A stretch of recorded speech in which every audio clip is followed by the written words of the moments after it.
Bom dia, paz do Senhor para meus irmãos, amém. Aqui quem está falando é a irmã Tatiana. E eu venho trazer uma palavra para meus irmãos, amém. Que se encontra em Isaías, capítulo 65 e o versículo 6. Isaías, capítulo 65 e o versículo 6. Quem tiver a Bíblia quiser acompanhar, meus irmãos, que diz assim: Eis que está escrito diante de mim, não me calarei, mas eu pagarei sim, vingar-me-ei totalmente. Só até aqui, meus irmãos. O que Deus está falando, meus irmãos, para mim, para você, meus irmãos, nessa manhã, é que Deus, meus irmãos, Ele não vai mais se calar não, meus irmãos. Deus agora vai agir ao meu teu favor, meus irmãos. Porque por um tempo, meus irmãos, Deus se calou, meus irmãos. Deus deu tempo, meus irmãos. Porque Deus, Ele se cala, meus irmãos. Deus, Ele dá tempo, meus irmãos. Para as pessoas querem mudar, meus irmãos. Para as pessoas querem melhorar. Para as pessoas querem praticar o amor, meus irmãos. Mas só que tem pessoas que não querem melhorar, meus irmãos. Tem pessoas que não querem mudar, meus irmãos. Tem pessoas que querem continuar fazendo o que quer, meus irmãos.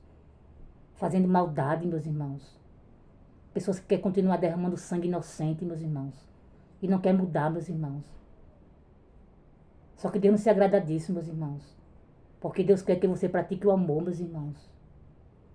E não que você venha praticar maldade, meus irmãos. Que você venha querer o mal do próximo, meus irmãos. Que você venha querer derramar sangue, meus irmãos, inocente. Porque Deus já tem, meus irmãos, para você se arrepender.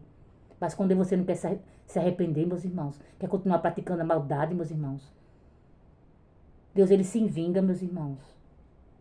Porque Deus, Ele é vingança na minha e na tua vida, meus irmãos. Porque Deus, Ele é amor, meus irmãos. Mas Deus também é justiça, meus irmãos. E por amor a mim e a você, meus irmãos, Deus, Ele se vinga, meus irmãos. Porque as pessoas estão acostumadas só com Deus de amor. Mas esquece que Deus é justiça. Se esquece que Deus é vingança, meus irmãos.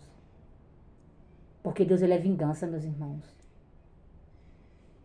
Por amor a mim e a você, meus irmãos, Ele se vinga, meus irmãos. Porque Deus dá tempo, meus irmãos.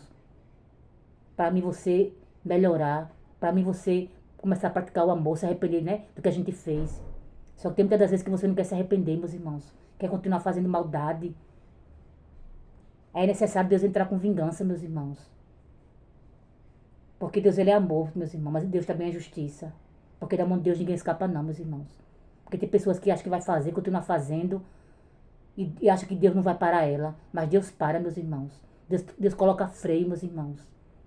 Quando Deus vê que está demais, Deus tem que parar, meus irmãos. E só até aqui, meus irmãos. Se for pouco, a irmã Tatiana entender essa palavra. Fico todos com Deus. A paz do Senhor e tenham um bom dia.